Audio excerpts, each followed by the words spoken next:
start eating. Do not start eating. Not. Ooh, that's our scout. Not here. Hey, you got chapstick? Excuse my teammates. You want lip gloss or I got you. This is not happening. Oh, sorry. We good? I think so. Okay. All right, we're gonna start. Kelsey, Chelsea, Asia. First question to your right in the front row.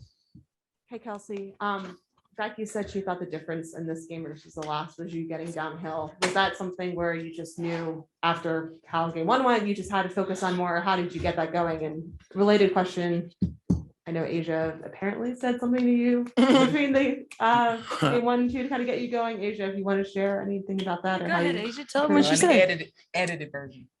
No, I told her she needed to get her shit together. Okay. At the end of the day, that's what she needs to do. We drafted her to do that, everything. So I made her make sure that she understood that we need her to make shots. And I know it sounds harsh, but KP's a pro and she went out there and took care of business. And I think she understands that we believe in her. And like I said in the last press conference, I have ways that I talk to my teammates to get them to understand where I need them to be and where we need them to be. So yeah, I cussed her out. Next question, second row to your right. You don't want me to respond to that? I'm sorry, go ahead. Yeah. Kelsey, go ahead. No, it's so funny. I was talking to my psychologist. I talk to him all the time, but like the ways different people approach you when you're like quote unquote in a slump, I got people praying over me. I got people rubbing my hand. I got people trying to encourage me. I got people cussing me out. But everyone wants to win, so I really actually I welcomed it very much. And I felt like, you know what, we all want the same thing. And I appreciate that, this organization believes in me, coaches believe in me, I believe in myself. And, a lot of times I'm hard on myself and I feel like, I've been a little bit, frustrated how I've performed throughout the whole playoffs. So I'm just glad that they've been carrying it and I decided to join the party. Next question, second row to your right. Hey, Asia, quick question. Both games you guys have come out and set the tone early in the first quarter. You've been super aggressive right out of the gate. How much of a concerted effort is that to kind of come out and set the tone, be aggressive early and really kind of, set you guys on that path?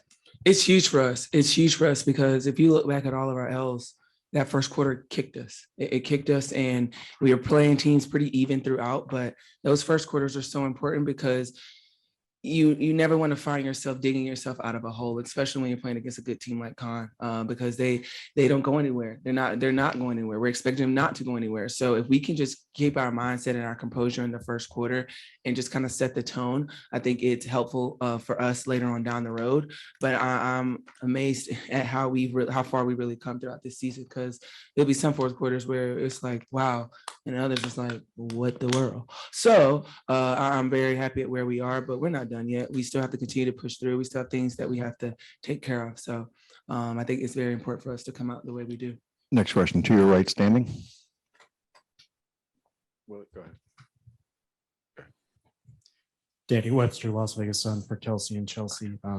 There's only one player in WNBA playoff history that's had 5 straight games of 20 points and 10 rebounds. It's the woman to your left. I guess this run that she's been on, can either of you elaborate on it? I mean, you could say it's a run, but she's just done that all season. I feel like she's been the most consistent player night in and night out, offensively and defensively in this league. That's why she's the MVP. So, it's tremendous. A lot of times when we're watching greatness, we don't appreciate it in lifetime. Like we have to wait until, someone's done playing, but it's absolutely a treat for, basketball people that are watching to see what she's doing. Yeah, I agree. And I think like we talk about her numbers offensively, but she's holding it down in the paint defensively, like a two-way player through and through, rebounding, snatching rebounds, blocking shots, having our bag when I get beat. And so like all that, and she's doing in production on the offensive end. And then the last series she played all but 4 minutes. So like being in shape, playing both ends, talking, being that person, like it's all around, like, and stuff is still not in the stat sheets that she's doing. And that's when you start building a legacy for yourself. Next question, front row to your left. This question is for either Chelsea or Kelsey or Asia. You guys are up 2-0. What do you have to do to close out this series and still remain balanced as far as mentality and knowing what you guys have to do on the floor in a hostile environment? I would say not look too far ahead. We just got to focus on winning that first quarter, moving on, winning that second quarter, and the big picture will happen. It's the little things that gets the wins. It's not like at the end you try to go and outscore somebody. It's the little things. It's the rebounding. It's playing for each other. One more pass, one more play. And that's what we've been doing all playoffs. And so we have to be able to do that for game 3. Next question, second row to your left. Cassandra Negley with Yahoo Sports. Kelsey, this game 1 to game 2 felt a lot like All-Star Weekend, where you wanted redemption after breaking in the 3-point contest. Dang. But you have redemption today. Y'all see how people come at me? People wonder why I'm like feisty. It's like I'm dodging bullets here. What has been your mindset over the past 48 hours? Shoot or shoot. Just stay aggressive. I don't think anything necessarily that I've done differently, just my same routines. I eat the same thing. I go to bed at the same time. Sometimes shots fall, sometimes they don't. And it's, for me, I feel like it's been a growth opportunity, how I can impact the game in other ways besides shooting the ball, And so I feel like in years past, I might have, dropped my head and just gone deeper into a hole. But, through a lot of the things that I've been through throughout the years, it's just taught me that I'm always going to bounce back. And I know that about myself, and just going to keep shooting. Next question will come from Zoom. We're going to go to Roz. Roz, go ahead. Hi guys, Roz Goldenwood, ESPN. Chelsea, this is for you.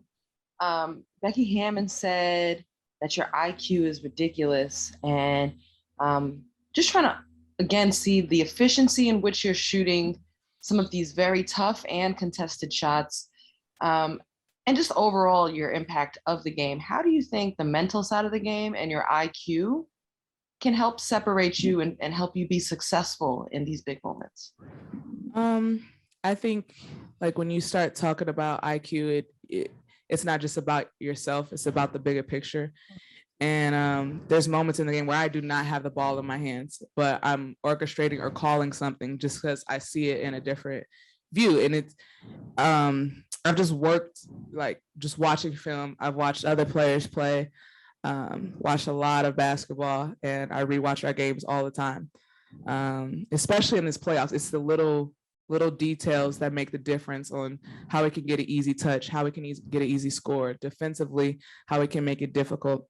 But I think what just sets me apart is my willingness to be great, not just like the points and the assists and the rebounds and the nice passes, but how do I make the next player next to me want to play with me? How do I want them to, like my legacy to be when somebody talks to me, you want them to be your teammate. And so far that's people have wanted to play with me. And I think that's the biggest thing for me is to make others better. Next question also on Zoom from Christy Winter-Scott. Christy, go ahead. Oh, you in the car? Hey, ladies, Christy. I am. My daughter's getting her hair braided. She has picture day for Georgetown, and I'm waiting. Anyway, this is real life. Anyway, this question is for Asia. Asia, there were a couple times when you got to the nail area and you found just lanes to your strong hand, your left side. Were you surprised by that? I think there was one possession in the first half. You turned around, nobody was there, and it was a floodgate for you.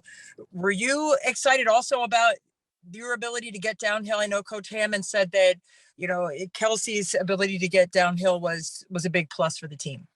Yeah, for sure. I was very surprised. Those opportunities don't come very often. I can't remember the last time I saw a clean basket.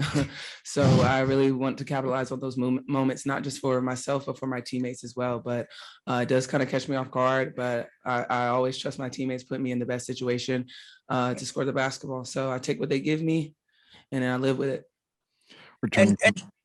Just one more. Can I just follow up? I'm sorry, Roz, we do have to move along. We have a lot of people with raised hands.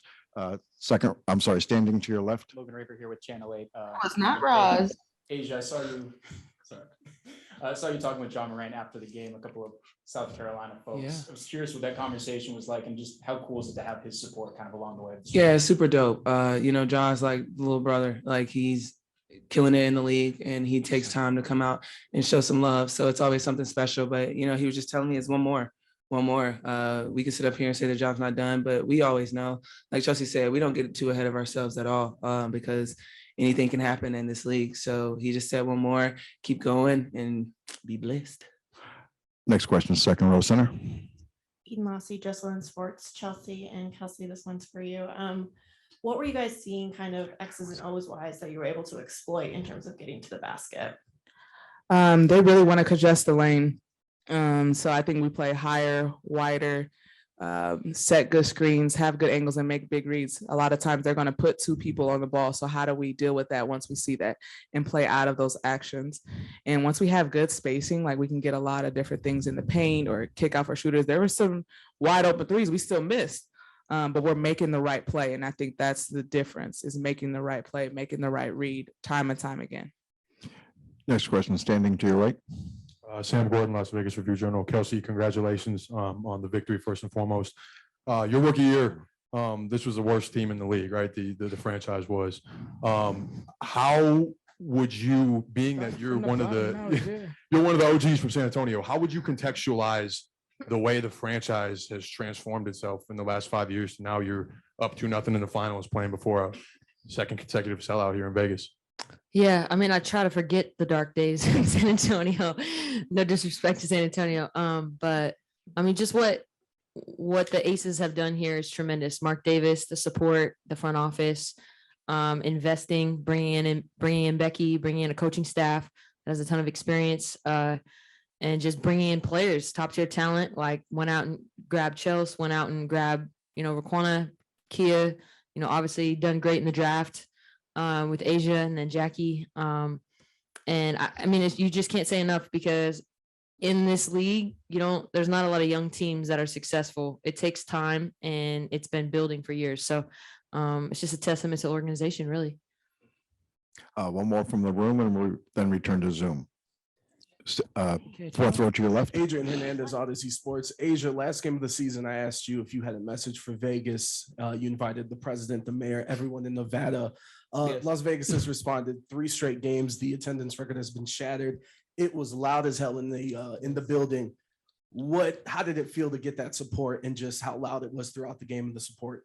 I mean, it was great. It was great. Like we really needed that. And we always try to push the momentum, and the crowd is always behind us. So we always greatly appreciate them coming out night in and night out. Even when we was in our little slump going into All-Star break, they were still there. So it was super, super loud in the arena. We need that. And whether they can travel with us to Con or not, we're going to still feel it. And we really appreciate everyone, honestly. Like I joke about inviting everybody, and I should have invited Usher, but no, like we really appreciate everyone really coming out and supporting us, because this is big. We have some of the best fans in the world. So I love them. Next question. Yeah, he was. Next question from Zoom. Lindsay, go ahead. Hey, Asia, Lindsay Schnell from USA Today. Correct me if I'm wrong, but I believe that when Mark Davis was thinking about buying the team, you and him sat down and had a conversation. Is that true? I wondered, could you tell us about that? What did you say? Did you feel like you were trying to talk him into it? No, I don't think so. We went to a Rams game. It was during COVID, and the Rams and the Raiders playing. And I mean, it was just a casual conversation. Like I didn't even think he was actually going to, like, I guess, buy us. Is that right? That's right. Yeah. I didn't think he was gonna buy us. But no, he was just trying to really pick my brain on the sport. And the one thing that I love about Mark is if he doesn't know, he tries to understand, and he wants to know. Like he doesn't think he's a know-it-all. He understands that this is a new world for him. He's used to football, and for him to open up and really get to know us and how can we make our league and team better. I think that was really what the conversation was. And I let him understand that you're coming behind an MGM owner with Jim and everyone that was like all behind us. So you got to continue to back us up. And he came back with 100% all in. And now look at us. Thank you. Yeah. Next question from Zoom. Nancy, go ahead.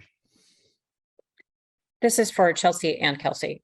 Chelsea, you've talked about the disappointment of not making the All-Star team. Can you describe a little bit about what exactly you did after not making the All-Star team. And then Kelsey, somebody brought this up on Twitter the other day, and I think your response was, people are idiots. So what is it like to see Chelsea have the postseason that she's having? Really kind of showing people that she definitely deserved to make that All-Star team. I went to go visit my younger brother and his fiance. And then we just relaxed, and I took a break from basketball, from social media, everything, and just kind of reset. I got hungrier. I got in even better shape than I was before All-Star break. I was in the gym. I was locked in to film. Just made it just went to another level mentally. And then I let my work ethic, bring it along. And we've been working. We shoot after practice. We shoot after shoot arounds. Like it's, the work is behind it. So that's pretty much what I did after. Next question, second row to your left. Oh. Did I miss? Hey, Asia. I'm She was supposed to- curious if you can speak on how you think tonight represents Kelsey Plum's growth over time on this franchise. This was a huge deal because I don't want to say you was in a slump, but she wasn't KP. I felt it in the locker room. She wasn't herself. But today I saw KP, and I realized even in myself, I was like, I haven't been talking trash to KP lately. And so that's what got me to say what I was saying. And it's just the growth that you see in KP is incredible. The story that she has it's crazy to even think about. She's such a strong-minded, willed person that's not going to stop until the job is done. I'm so glad she's in our locker room because she would be a pain in the ass if she wasn't. But this is a statement game for KP. I don't care how she sees it. It's a statement game. It puts a lot of people on notice. And I think within herself, she understands that we need her. And for her to come out and do the things that she did is really good for us. So the growth in her is the sky's the limit when it comes to KP and the growth that she has in this league. One thing I will add is that there wasn't like points being added, but she was getting assists. She was guarding Courtney Williams, dynamic score. So there were things that she was still doing that kept her on the floor. And I think that's the growth too.